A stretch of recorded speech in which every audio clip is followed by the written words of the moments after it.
প্ৰিয় দৰ্শক, কিছুমান কথা আমাৰ মানি ল'বলৈ টান লাগে যদিও আধ্যাত্মিক ক্ষেত্ৰত অসম্ভৱ বুলিও ক'ব নোৱাৰি।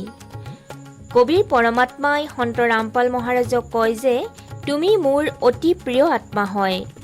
এই পৃথিৱীত সত্য জ্ঞান বিলাবলৈ ময়ে তোমাক পঠাইছিলোঁ। তুমি আৰম্ভ কৰিলা, এতিয়া পিছৰখিনি মই কৰিম। তুমি এতিয়া সত্যলোকলৈ যোৱা, মই তোমাৰ ৰূপত থাকি সকলোকে সত্য ভক্তি প্ৰদান কৰি পুনৰ সত্যলোকলৈ লৈ যাম। কবিৰ পৰমাত্মাই সন্ত ৰামপাল মহাৰাজক সশৰীৰে সত্যলোকলৈ পঠায় আৰু নিজে সন্ত ৰামপাল মহাৰাজৰ ৰূপ লৈ 21 ব্ৰহ্মাণ্ডৰ পৃথিৱীলোকত এজন নিখুঁত অভিনেতাৰ দৰে সাধাৰণ মনুষ্য হৈ লীলা কৰি আছে। সন্ত ৰামপাল মহাৰাজৰ শিষ্যসকলে কয় যে, এদিন সম্পূৰ্ণ বিশ্বই সত্য জ্ঞান বুজি পাব আৰু প্ৰকৃত পৰমাত্মাক চিনি পাব। হু ইজ সন্ত ৰামপাল জি মহাৰাজ? নমস্কাৰ দৰ্শকসকল, এছএ নিউজ অসমৰ তৰফৰ পৰা মই দীপাঞ্জলি দাসে আপোনালোক সকলোকে পুনৰবাৰ স্বাগতম জনাইছোঁ। প্ৰিয় দৰ্শক, মই বৰ্তমান উপস্থিত আছোঁ হাৰিয়ানা প্ৰান্তত অৱস্থিত সতলোক আশ্ৰমৰ ধানানা ধামৰ সন্ত ৰামপালজী মহাৰাজৰ অৱতৰণ দিৱসৰ আধ্যাত্মিক প্ৰদৰ্শনীস্থলীত। এই প্ৰদৰ্শনীস্থলীত কিছুমান অদ্ভুত দৃশ্য আজি আপোনালোকক দেখুৱাবৰ কাৰণে ইয়াত উপস্থিত হৈছোঁ। প্ৰিয় দৰ্শক, এই ঘূৰ কলিযুগত কোনোবাই পূৰ্ণ পৰমাত্মাক লগ পাইছে বুলি ক'লে আপোনালোকে বাৰু বিশ্বাস কৰিবনে? নিশ্চয় নকৰে। কিন্তু বিশ্বাস নকৰিলেও সন্ত ৰামপাল মহাৰাজৰ শিষ্যসকলে প্ৰমাণ সহকাৰে আমাক দেখুৱাব বিচাৰিছে যে, তেখেতলোকৰ গুৰু সন্ত ৰামপাল মহাৰাজে পূৰ্ণ পৰমাত্মাক লগ পাইছিল আৰু পৰমাত্মাই তেখেতক তত্ত্বজ্ঞান বুজাই সাৰ নাম আৰু সাৰ শব্দ দিবলৈ আদেশ দিছিল, যাতে সকলো মনুষ্যই মুক্তি লাভ কৰিব পাৰে। সন্ত ৰামপাল মহাৰাজে 9 মাৰ্চ 1997 চনৰ দেওবাৰৰ দিন এটাত হাৰিয়ানাৰ ঝজ্জৰ জিলাৰ এখন ঝাৰ্লি কচুৱাত গৰীবদাসদেৱ মহাৰাজৰ বাণী পাঠ কৰিবলৈ গৈছিল। সেইদিনা কিবা কাৰণত পাঠ নোহোৱাৰ বাবে তেখেত স্কুটাৰ চলাই উভতি অহাৰ দৃশ্য এয়া আপোনালোকে দেখিবলৈ পাইছে। সন্ত ৰামপাল মহাৰাজ পৰমাত্মাৰ চিন্তাত মগ্ন হৈ গৈ থাকোঁতে মাটংহেল গাঁৱৰ ৰাস্তাৰ এটা পুলত কিছু সময় বহি পৰমাত্মাৰ চিন্তাত মগ্ন হ'ল। এই পুলটো তেখেত জলসিঞ্চন বিভাগত জুনিয়ৰ ইঞ্জিনিয়াৰ হৈ থকাৰ অৱস্থাত নিজে নিৰ্মাণ কৰিছিল।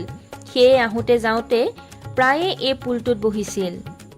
ৰামপাল মহাৰাজদেৱে অতি আধীনভাৱে আকুলতাৰে পৰমাত্মাৰ চিন্তাত মগ্ন হৈ থকা অৱস্থাত পৰমাত্মাই এজন সাধাৰণ সাধুৰ ভেষত সত্যলোকৰ পৰা বিজুলী বেগেৰে আহি তেখেতক লগ কৰিছিল। এয়া চাওক সেই দৃশ্য। পৰমাত্মা আৰু সন্ত ৰামপাল মহাৰাজৰ মাজত কথোপকথন হয়। সন্ত ৰামপাল মহাৰাজদেৱৰ গুৰু স্বামী ৰামদেৱানন্দ মহাৰাজে কৈছিল যে, পূৰ্ণ পৰমাত্মাই এদিন তেখেতক লগ কৰি সাৰ নাম আৰু সাৰ শব্দ দিবলৈ আদেশ দিব। এই কথা ৰামপাল মহাৰাজে পৰমাত্মাৰ আগত অৱগত কৰাত পৰমাত্মাই কয় যে, ময়েই সেই পূৰ্ণ পৰমাত্মা কবিৰ হওঁ।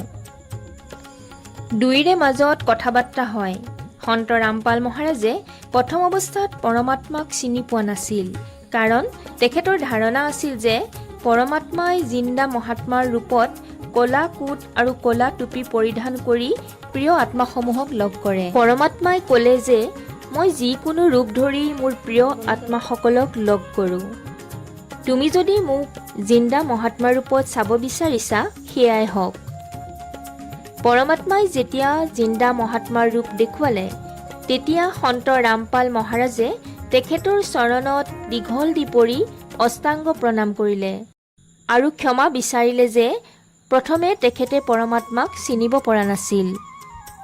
কবিৰ পৰমাত্মাই সন্ত ৰামপাল মহাৰাজক সম্পূৰ্ণ আধ্যাত্মিক তত্ত্বজ্ঞান বুজাই আৰু সাৰ নাম সাৰ শব্দ প্ৰদান কৰে। প্ৰিয় দৰ্শক, কিছুমান কথা আমাৰ মানি ল'বলৈ টান লাগে যদিও আধ্যাত্মিক ক্ষেত্ৰত অসম্ভৱ বুলিও ক'ব নোৱাৰি।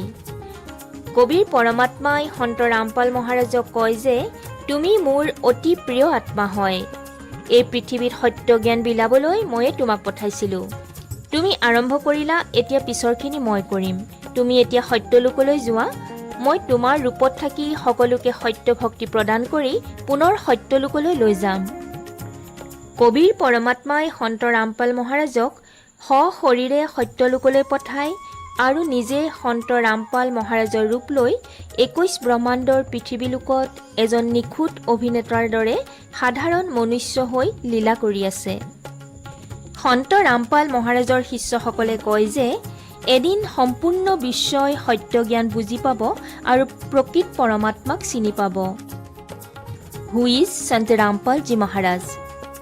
কবিৰ পৰমাত্মাই কয় যে অমৰ কৰো সতলোক পঠাওঁ, তাতে বন্দী চোৰ কাহাওঁ। অৰ্থাৎ সকলোকে ওম তৎ সৎ অমৰ মন্ত্ৰ প্ৰদান কৰি এই কালৰ মৃত্যু লোকৰ পৰা মুক্তি প্ৰদান কৰি সত্যলোকলৈ পঠিয়াই দিওঁ।